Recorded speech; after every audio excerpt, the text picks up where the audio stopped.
Hello everyone, it's about 10 o'clock, it's Monday night, and I'm having a good day, despite some negative things that I've been going through the past week and a half with my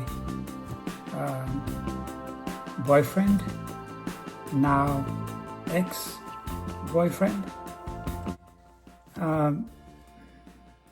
I wasn't looking for a relationship. You've heard it many times that the best relationships happen when you don't expect it, or they happen naturally. In other words, you weren't on a dating site and none of your friends or family member introduced you to the person that you met. This happened by coincidence because of where I work. I work with the public, so therefore I meet a lot of people. But it's more on a professional level because of my job. So anyway, most of you know that I work at a home improvement company, and most people that shop at improvement companies, pretty much in the building material area and hardware, are men, okay? And so your chances of meeting someone who you think you can like or likes you, the chances can be high, but they're still very rare. Most people that go shopping at these places are not there trying to find someone to date. They just happen to make a connection, and they may become friends, or most likely the man will take the initiative in asking the person who's there, most likely a woman. So anyways, before I continue, I want to say thank you to all of my subscribers and to those people that's just visiting my channel for the first time. If you see or hear something that resonates with you, then please consider on subscribing. If you subscribe, don't forget to hit the subscribe key, give me a thumbs up, leave a comment, and please share. We'll be right back with more.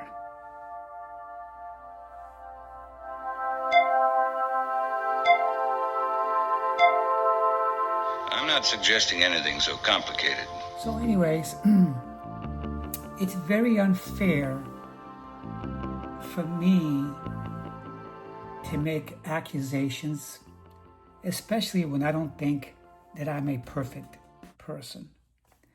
I have made mistakes in my life, and I've made a lot of them, okay?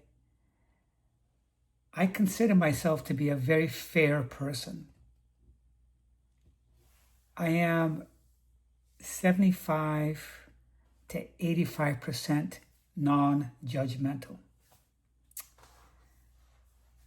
The 15 or 85, the 15 or 20% that I am judgmental, if I see someone in ragged clothes, they have bad hygiene, or they're foul-mouthed, disrespectful, then I may be judgmental, but I keep it to myself. I still remain respectful. Doesn't matter. Especially when you're working in a professional atmosphere, there's no room to be verbally disrespectful and judgmental, okay? Those are very deeply personal things, and that comes with a territory when you work in public places, when you're working closely with customers, all right? So that being said, let me jump into the nitty-gritty. I dated Kevin for about 6 weeks, or going on 6 weeks, about a month and a half, or more or less. He's a customer that frequents my store at least once every one and a half weeks, around there. About the 4th time that I seen him, he seems to catch my attention.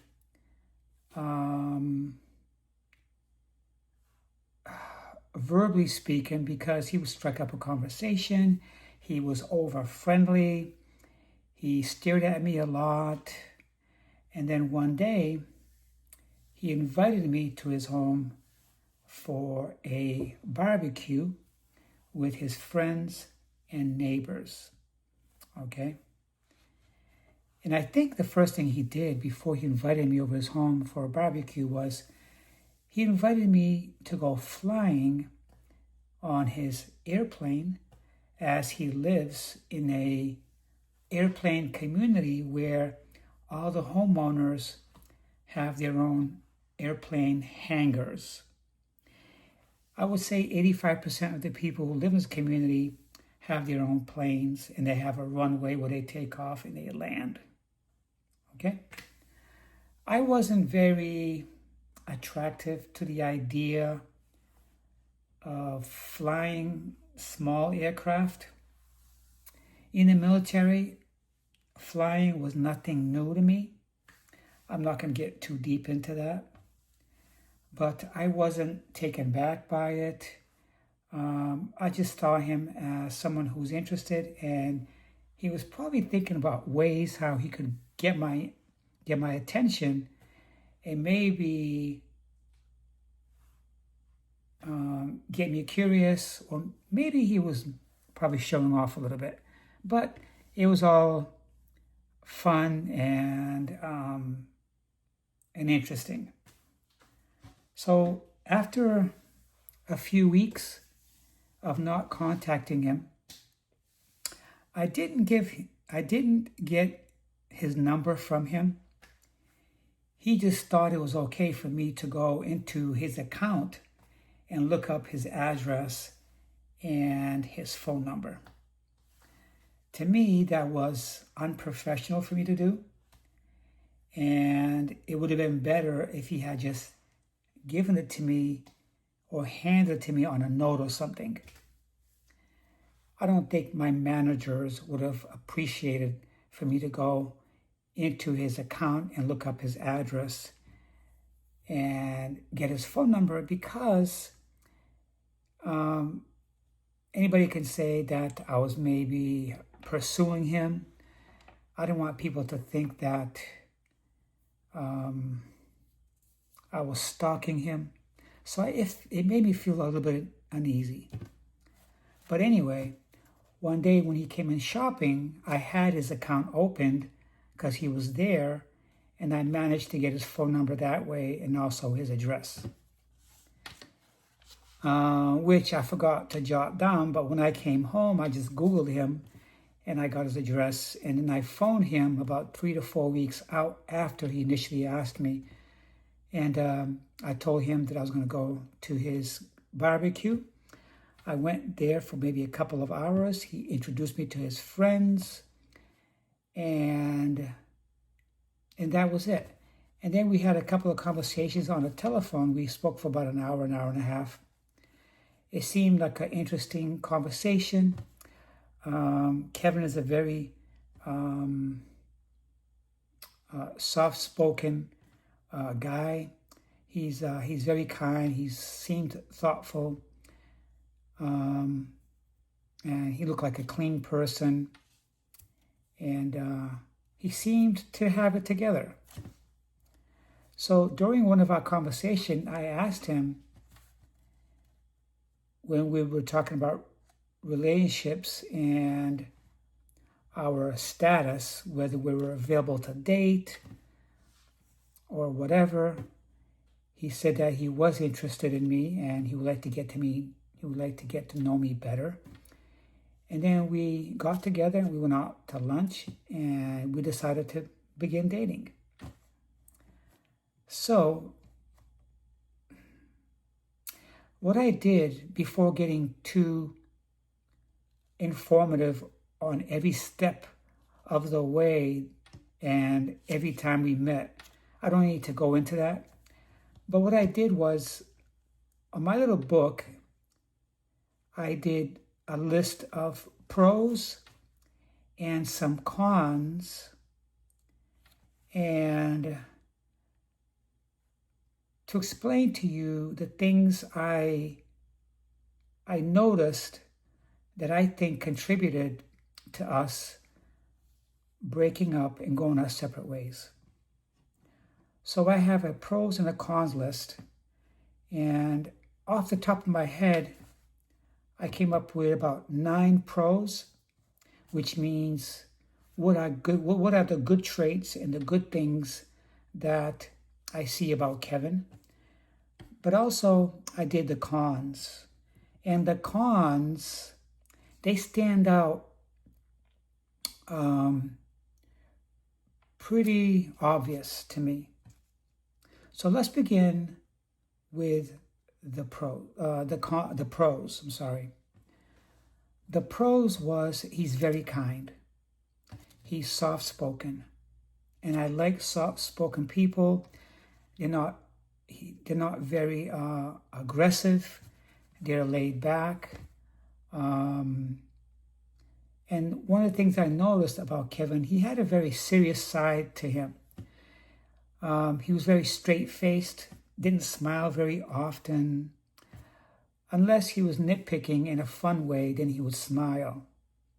But he wasn't a big smiler, and I'm okay with that. There are people who tend to be a little bit on the serious side, and that was definitely Kevin. He was thoughtful, and that's number 2. He's thoughtful because I would be like on the couch watching TV, and if I thought that I was feeling a little bit cold or a little bit, maybe the AC in his house was too cold, he would offer me a blanket. He would go and get it for me, and he would cover me with a blanket. I thought that was sweet. I thought it was very nice of him. I think that was a great gesture. Kevin was a very giving person. He was very generous. We would go out to eat. He would immediately pick up the tab. There are times that I picked up the tab as well because it's just my nature. You know, if he paid the tab, then I would pay the tip, or vice versa. So he was very giving and he was very generous. The other thing I like about Kevin was he was very honest. He never held back what he thought. He was very open about his past relationships, although at this stage in the dating process, you don't really have to talk about your past relationships, because to me, I think that it taints your current relationship. So I like to stay away from talking about past relationships. And the other thing I don't like talking about in the early stage of dating is finances, okay?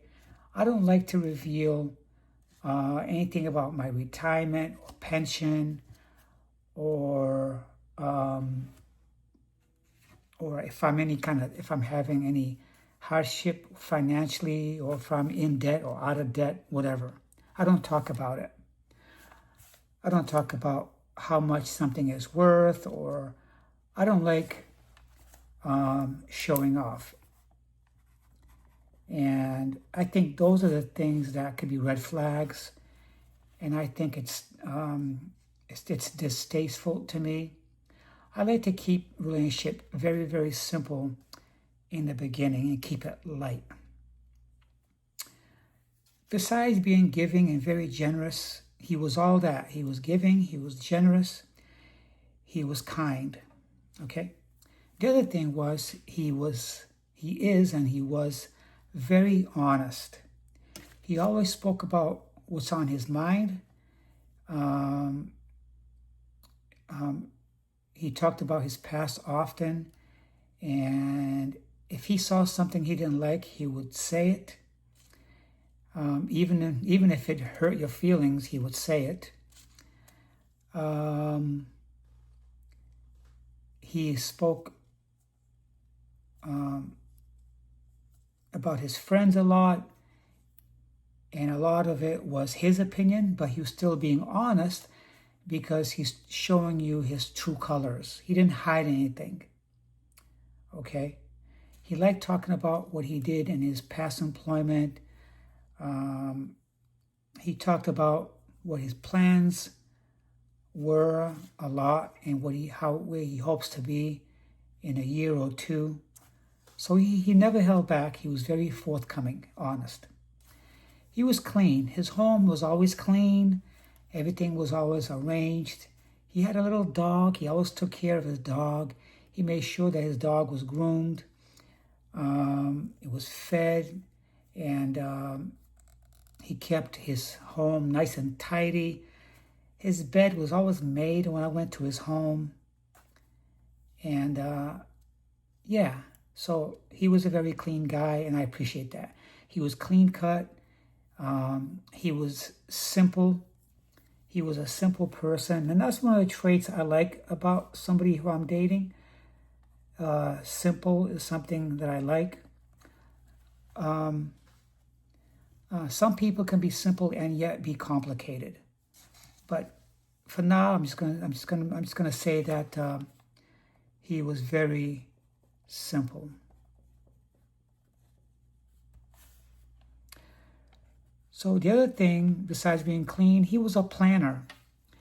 Whenever the weekend was around the corner, I would call him up and I would say, "Hey, what do we got going on this week?" He would either say, "Hey, this week we're going to get together for the 4th of July. I'm going to go to my neighbor's house. They're having a party, and they're going to have a cookout. There's going to be a lot of people there. That's what we're going to do." I say, "Okay, I'll meet you there at whatever time." And so he was a planner.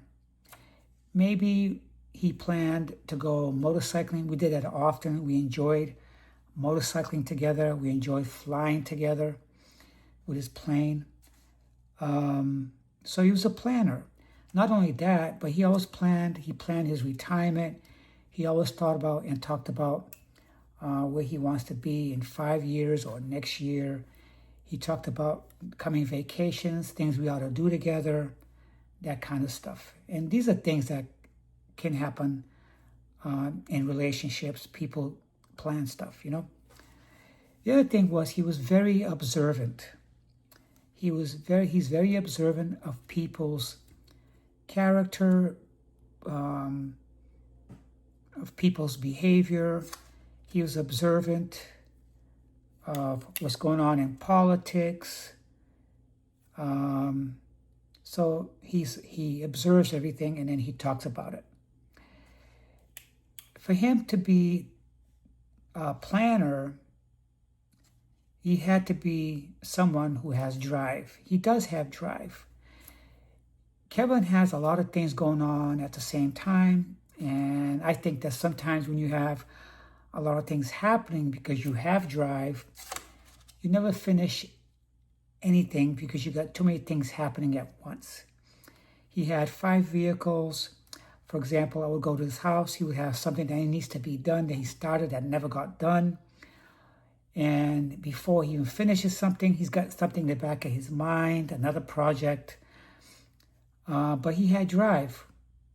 He was motivated. He would get up early in the morning. He would have his breakfast, and he would be sitting out there in the morning with his dog on his swing.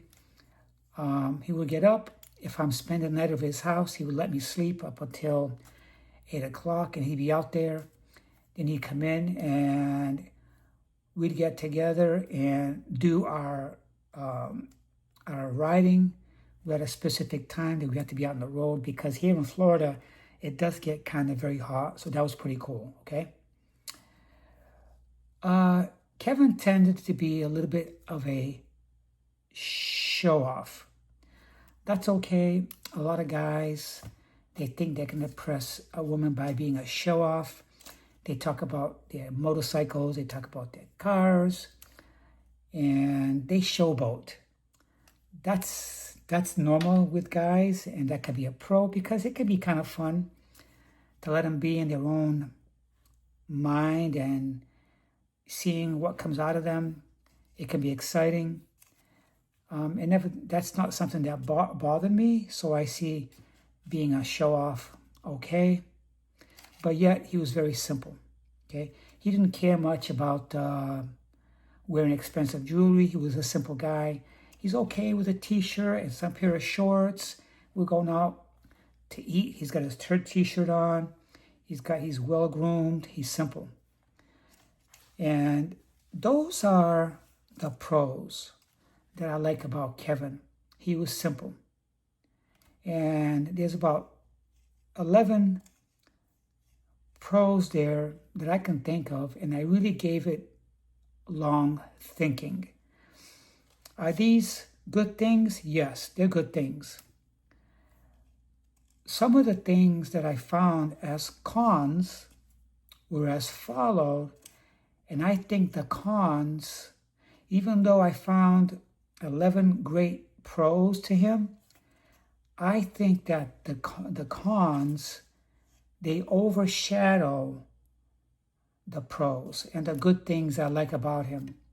Because I think the cons, they affected our relationship, and I didn't talk about them earlier enough. Even though we were together 6 weeks, going on 6 weeks, I felt I should have handled it earlier and discussed it with him. But instead, it was the reverse. He would point out things with me that bothered him, but I never really talked about the cons that I saw or the things that to me were red flags.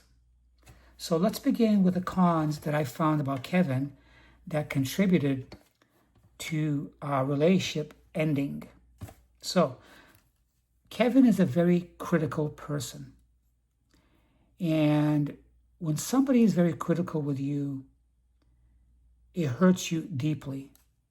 Because no matter what you do, they're always finding something that you're not doing right, or something you're not saying right, or something you did that they criticize you for right away. Okay? So he was overcritical about many things. And when it feels like that, it seems like there's no ending. There's always something coming up. And I think if we hadn't split up, I would have talked to him about it. And maybe he would have done something about it. Or maybe he would have just, he could have gone on the offense like he did and walked out and shut the door in my face and go in the house. Okay? But one of the cons is he would criticize. He was overcritical. He's a critical thinker. And because he's critical, to me, I felt he was very controlling. And I'll tell you why. There was something that I did often when I was single, and that's, I like making videos. If I go to bed at night and I can't sleep, I'll be up all night making a video. A lot of times I wake up in the middle of the night and I have the cold sweats and I have bad dreams. So I tend to go on my YouTube channel or video and post a video. Or I'll just make a simple video, a 2-minute video, and I'll post it on my Facebook. Sometimes I like getting feedback from people because a lot of people like to give me their advice on what I can do to sleep better. Well, Kevin saw the video because I sent it to him. When he looked at the video, he found it offensive. So right away, he sent me a criticizing text telling me, "What is this?" Quote, "Are you advertising?" At first, I didn't think nothing of it. It's something I always did for a long time on my videos because I like making videos.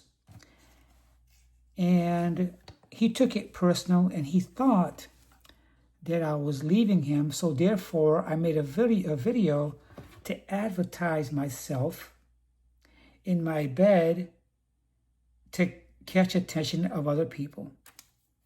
That wasn't the case.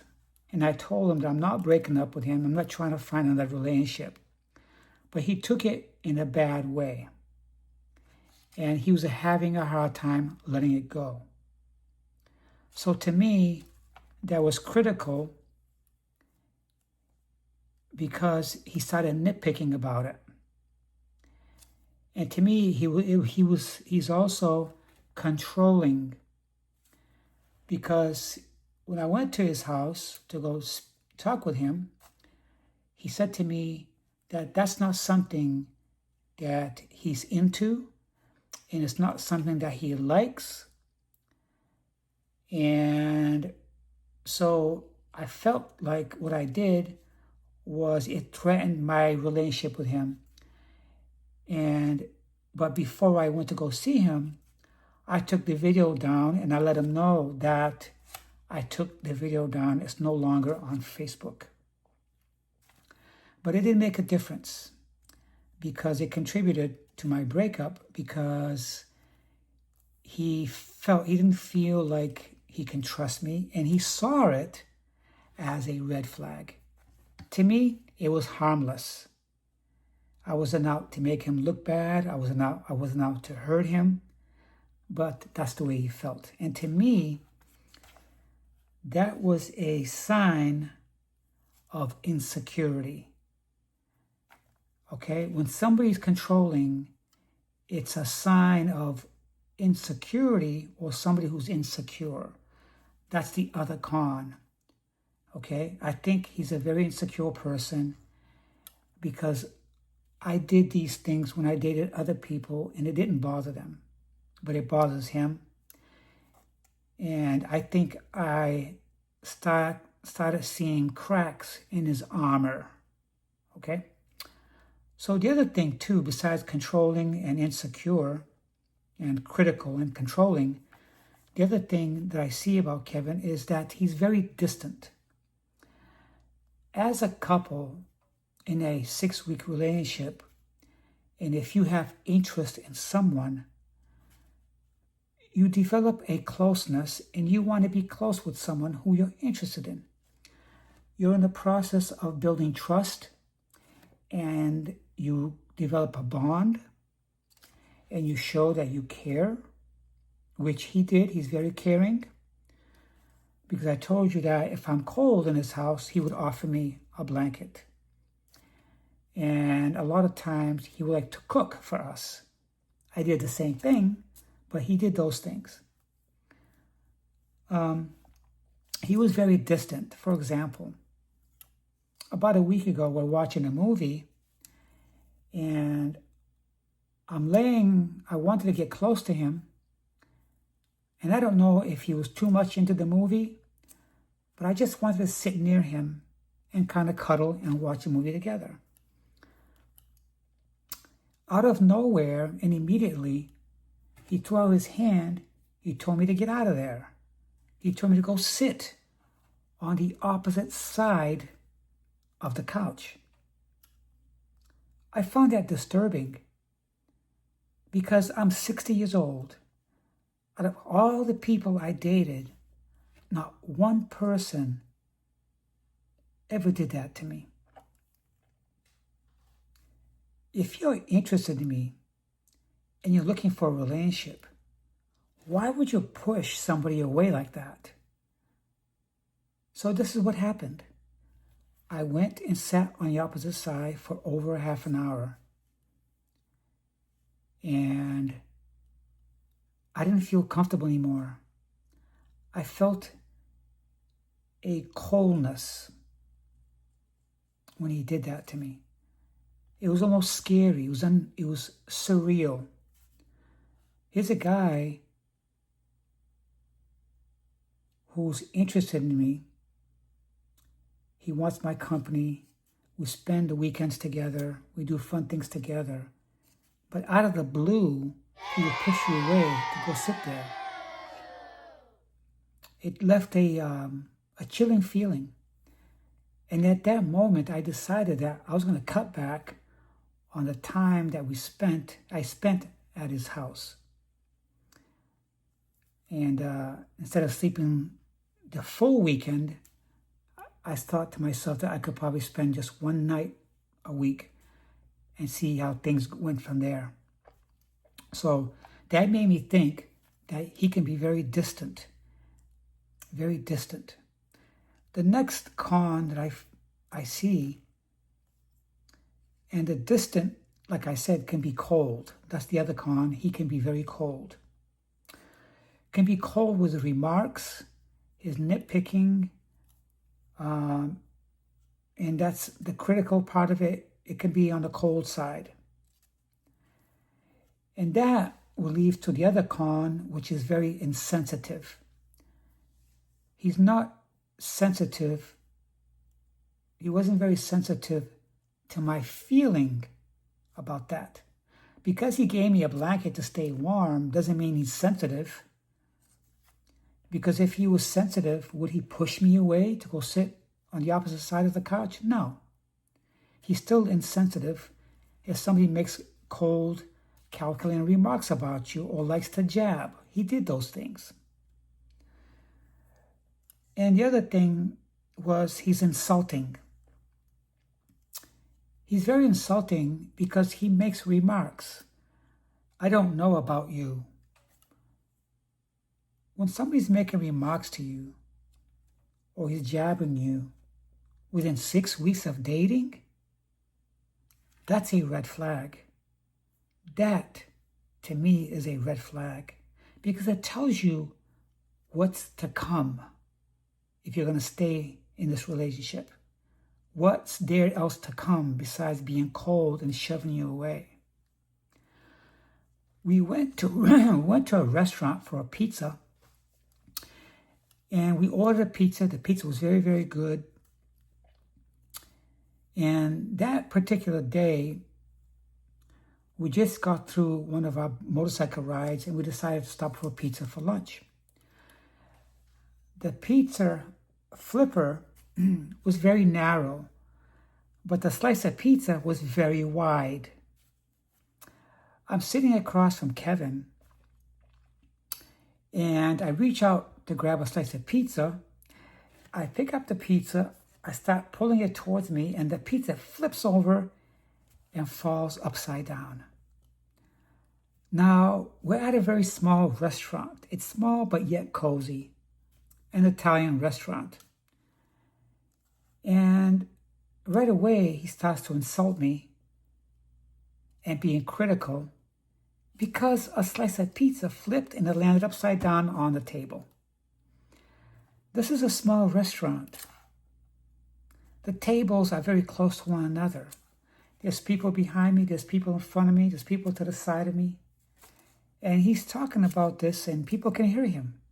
I can see what the other people's facial expression was. I was embarrassed. So that was insulting. Okay? That was bothersome to me. But I never criticized him for doing it. Okay? I'm just learning about him. Okay? I didn't nitpick him about that, but anybody else would have said something. I'm only human. So one of the things in the con was he's insulting. The other thing I'd like to say about is he's unforgiving. He's unforgiving because I feel that if you do something that he don't like, he's going to make it known and he'll never let you live it down. He'll always bring it up. Because it's been almost a week or more when I posted a video, but this past Saturday, he brought it up. Just as we're riding and having a great time, he brought it up. He brought it up out of the blue. I just started talking to him about our relationship, that is still early and we don't know where it's going to go. He says, I just don't know about you. I'm very unsure about you because of what you did. I'm like, what did I do? He says, the video that you posted. So it's still festering in his head. It's still festering in his head, and he was very unforgiving. So that's someone that's not going to let things go if you make a mistake, or if you do something in error, or if you're simply human. If you do something he don't like, he's not going to forgive you. He's always going to bring it up. So the other thing is, a lot of these things happens because he lacks empathy. When somebody lacks empathy, they're not seeing how their harsh words can hurt, is hurting you, or how somebody's actions and words can be harmful. For example, from the time that I've known him, I see that he likes to knock people down.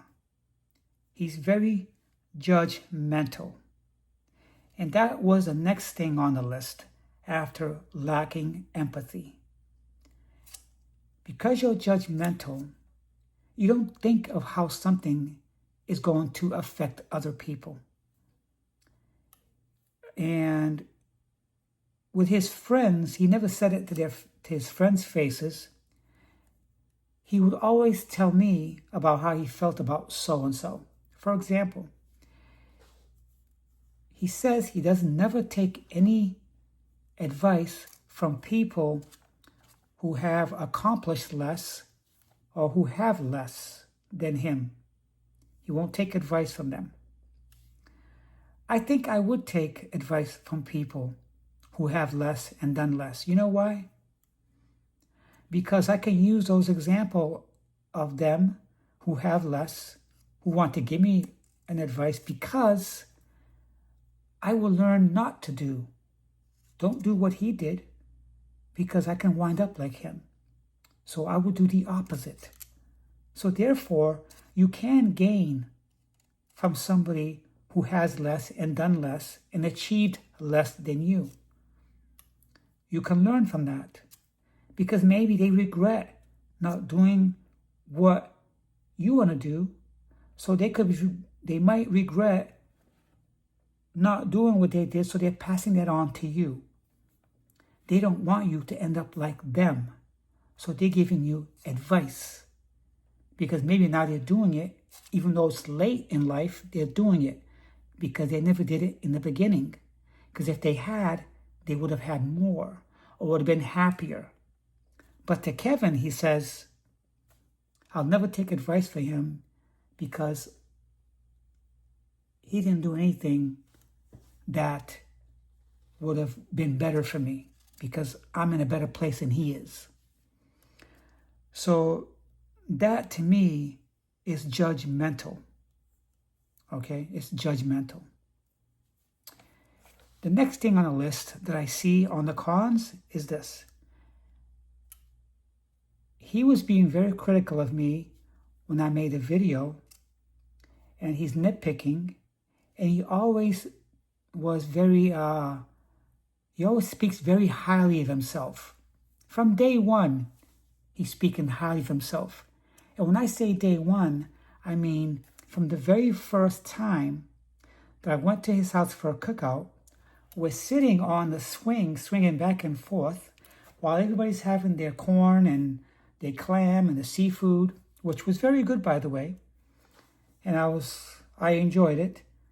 He's telling me that about his investments and how great he did with him retiring himself. He retired early. And then he jumped into how his exes, or his wife that passed away, is still on his will, that she'll get everything. That's the part to me also that makes him very insecure. Why would he tell me this on the very first day that he's actually meeting me, besides meeting me on my job? Okay? He's telling me about his past and who's on his will, who's going to get what when he dies. That was a red flag. That was a red flag for me.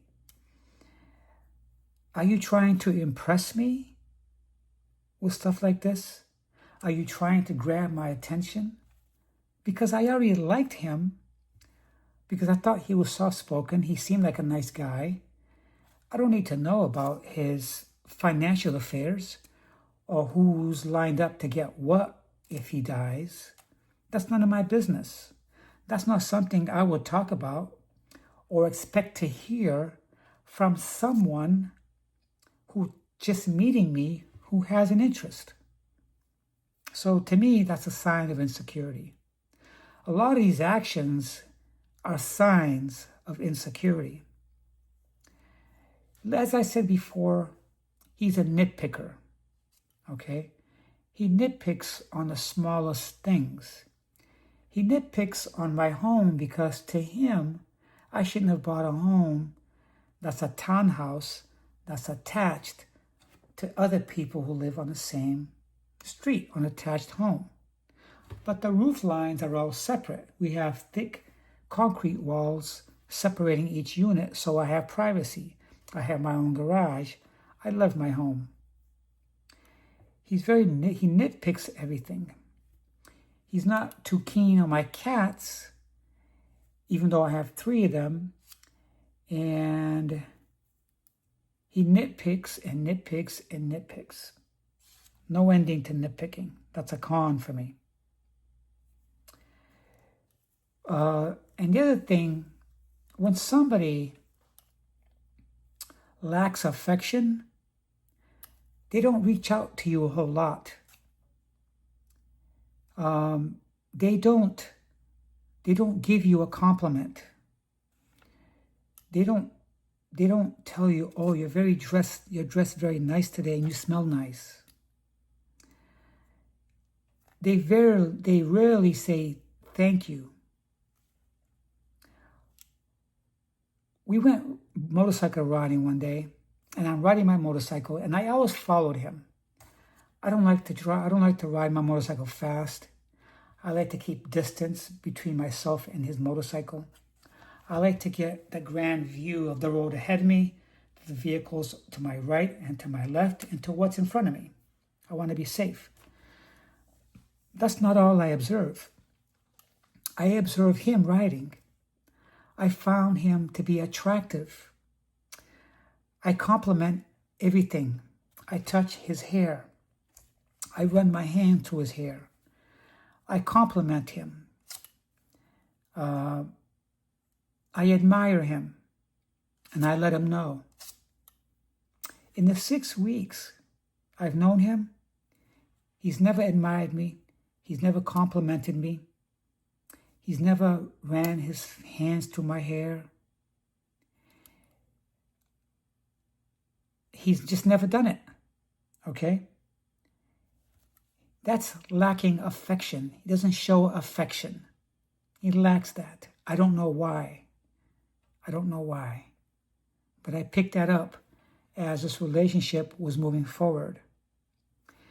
He doesn't surprise me at my house just because. I did that to him. I would just show up and walk in his home, sit beside him, give him a kiss and give him a hug. I did those things, but he didn't. That made me think and wonder why he even was interested in me.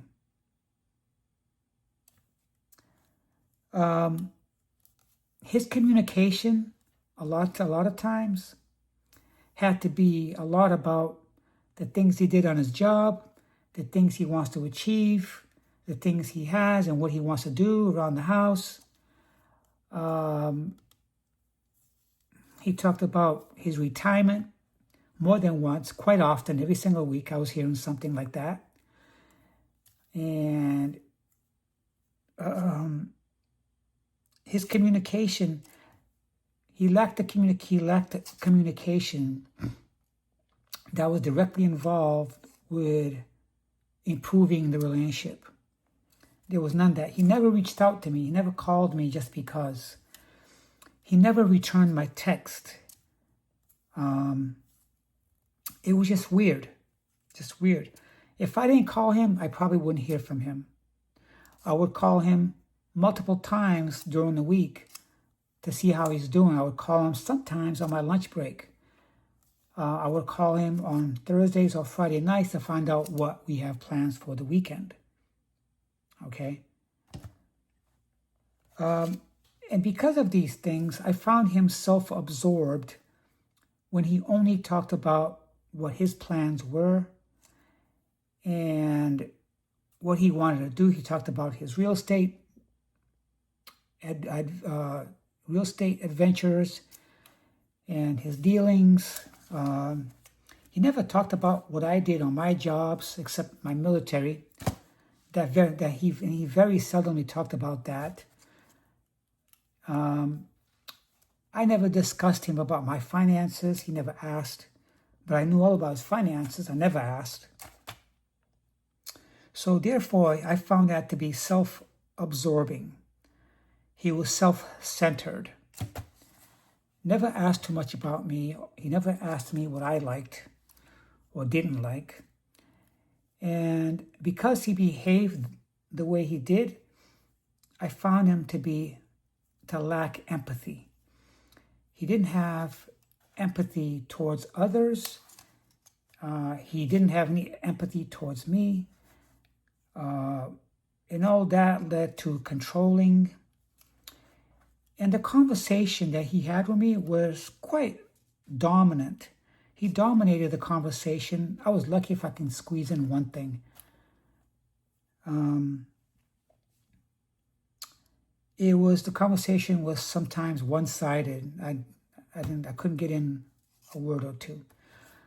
I felt like I was just confirming his own plans or what he did and what he wanted to do. I was always confirming.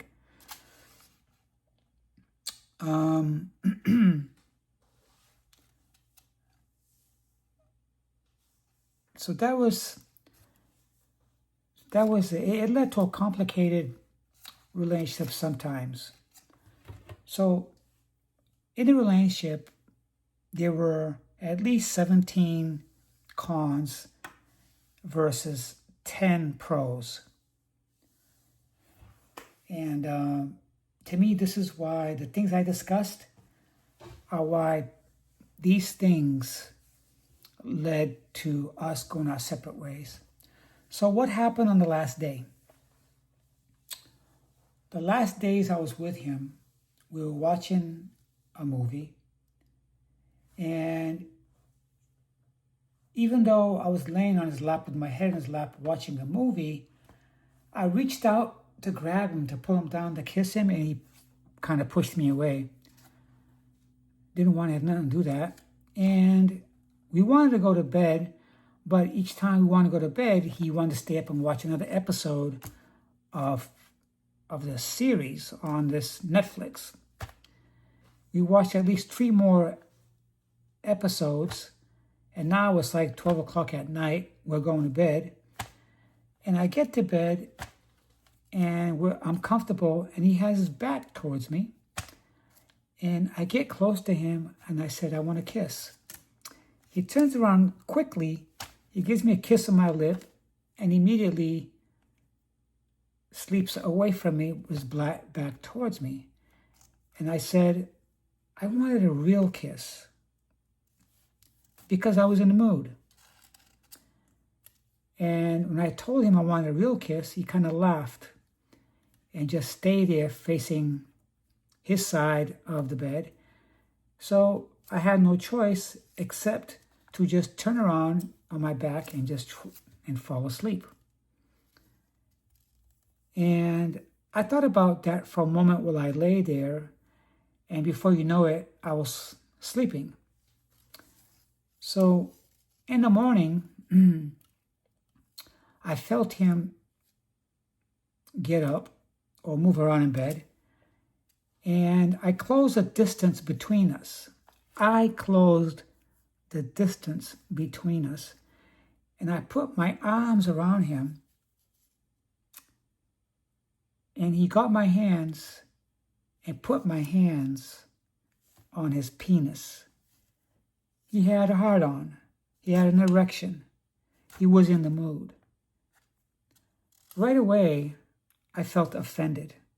I felt offended. So I'm holding him, and I said, "Oh, I see you're excited." He didn't say anything. So I get really close to him, and he's touching my head, and he's pushing me towards his penis. Well, obviously, that's telling me that he's in the mood for oral sex. But you know what? In the past day or so, I haven't felt that I'm capable of doing anything like that. And quite literally, I felt offended, and I was turned off. And he tried a few times to push my head down between his legs, and I pushed back, and I let go. And I said, "We'll do this today sometimes, okay?" You know what he said to me? He said, "Maybe." So when he said maybe, that meant yes or no. That meant it was up to him. Maybe. That was the other thing. To me, it was like, maybe. That sounds like an ultimatum. So he got up, he says, "That's okay. That's all right." I heard him get up. He went to the bathroom. He brushed his teeth. He closed the door, and he went. He went out to his yard, and he went on a swing with a dog, which he does every morning. And immediately, I thought about everything. I said to myself, this day is not going to go well. I can feel it. I can feel it. Because everything that he did up to that point caused me to question him and tell him what was on my mind. So I got dressed. I didn't even bother making the bed. I got dressed, and I walked, got my car keys and got my bag, and I saw him swinging on the swing outside. And I went up to him. I said, "You know something?" I said, "Last night, I was in the mood to kiss, and I was in the mood to make love to you. But in the past couple of days, you've been pushing me away.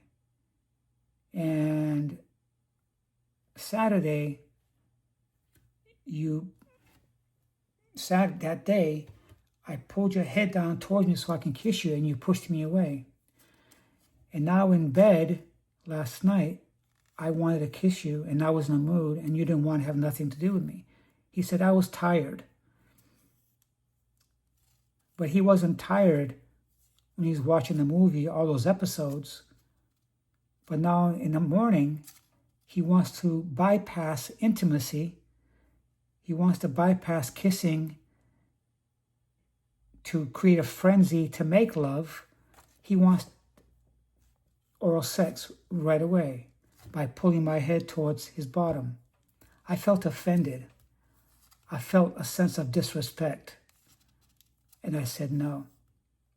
So immediately, he couldn't take what I was saying to him. He got up, he grabbed his dog, and he says, "I'm sorry I didn't work out for you." He got his dog, walked in the house, and closed the door. What does that mean when somebody does that to you? When you're trying to explain to him why things happened and what you felt. He didn't sit there. He didn't say to me, "Let's sit down and let's talk about it." No. Immediately, he said, "I'm sorry I didn't work out for you." He gets up and walks away and closes the door. It gave me no choice but to think, I guess he's breaking up with me. I guess we're done. We're over. And that's the way I took it. I swallowed it. I swallowed my pride. I wear my hearts on my sleeve. I really do. I didn't complain to him. None of the cons that I explained to you guys. I never put him down. I never nitpicked. I never insulted him. I never disrespected him. I never put him down. I always did the reverse. I lifted him up. I complimented him. I showed affection towards him. And I gave him attention. I don't feel like he did none of those things to me. Instead, because I voiced my opinion, he got up and decided it was over, because he said to me, I'm sorry that I wasn't good enough for you, or I'm sorry I didn't work out for you, and just walked away and closed the door. That's like saying, take care, goodbye, good luck. That's how I took it. And I got my car and I went home. That's it. So that's my story, and I'm sticking to it. Okay? I learned something from this. Because every time I date someone, they're different from one another. Okay? But remember, I wasn't looking for a relationship. I wasn't looking for a relationship. Okay? But I gave this a possibility, a chance. And maybe it just wasn't meant to be. So, I hope, Kevin, if you're watching this, that maybe you can learn something from it. Because you know what? You had one red flag against me, and that was, your red flag was a sign to me that you're a very insecure person. And I feel sorry for you. Okay? But I seen at least 18 red flags for you. Okay? And I hope that you can learn from them. And that's the end of my video. You guys have a nice night. You've got to tell me what's going on. It's nothing, Arthur, honest. Look, honey, I haven't pressed you about this thing. I figured you'd tell me at the right time.